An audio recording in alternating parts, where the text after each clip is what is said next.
I love love. Happy, happy, happy, happy first anniversary. You know, we shared a lot of things sa isa't isa. Knowledge, experience, mga rants sa buhay, and maski na rin yung skills and talents na meron tayo sa isa't isa. Hindi ko talaga maisip minsan na best friend ko rin para makakatuluyan ko. Yung best friend na inaway ko, na kinat-off ko years ago, is ito, girlfriend ko. Ayan. 1 year na tayo.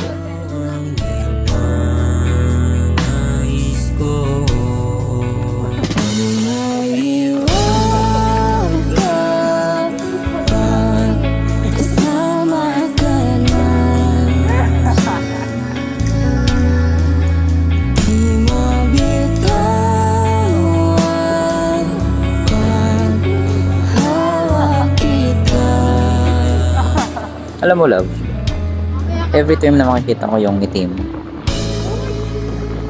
talagang doble yung ngiti ko. Minsan di lang halata, no? Pero yung ngiti mo, nasa utak ko na siya.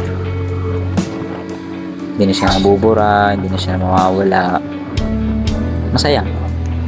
Ang sarap sa feeling, ang sarap ng mahalin. At kita nga lang. Ang sarap mong bigyan ng mga bagay na deserve mo. Kaya di ako makahindi sa'yo eh. Kaya alam mo yung kapag may times na may gusto ka tapos hindi ko mabigay eh. Ay talaga naman. Nakakonsensya ako kasi mindset ko provide. Kailangan ko ma-provide yung needs mo. Kailangan ma-provide yung mga gusto mo. Ganon. Hindi para spoiled ka, kundi para ma-feel mo yung love, yung unconditional love na deserve mo, na pinagdarasal mo na sana noon maramdaman mo. Ito na yan. Ito na yan. Salamat sa pagsama sa akin, pagsama sa mga desisyon na minsan hindi ko na rin alam kung anong gagawin. Sa mga desisyon na may halong bahala. Marami na tayo napuntahan. Kasama si Reby and si Sky, syempre. Na tayong dalawa lang ang nakakaalam. And alam mo, every time na nag-act ka na parang bata. Tulad nito, nasa call.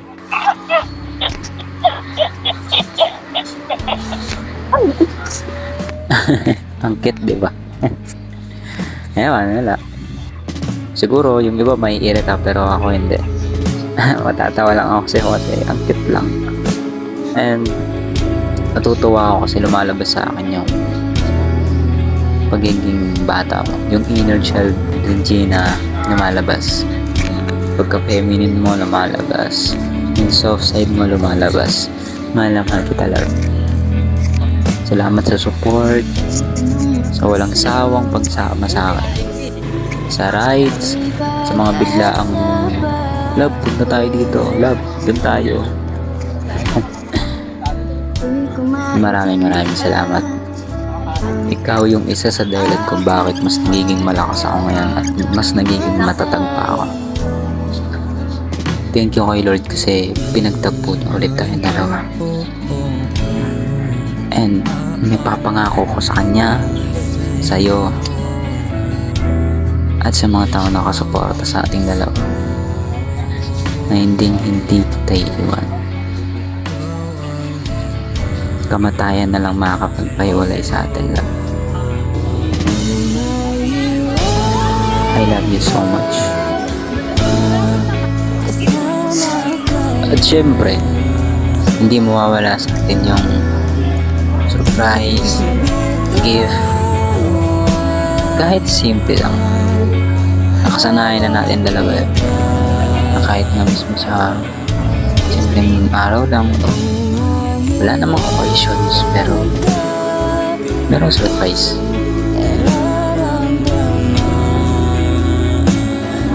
Sarap pa lang mabigyan, bigay ng regalo sa taong mahal mo. Yung kahit sobrang simple lang niya pero napakalaki ng value. Actually, yung mga sulat mo, mga love letters,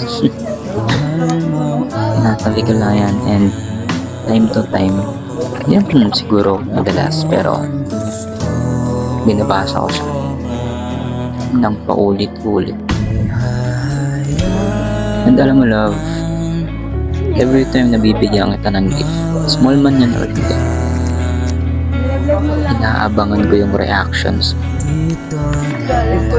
yung ngiti mo, yung masasabi mo sa binigay ko sa tulad yan.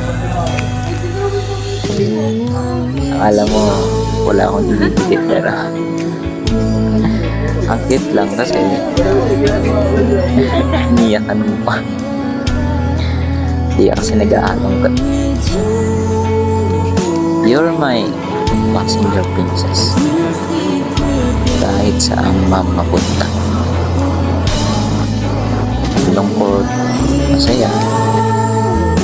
Yan talaga.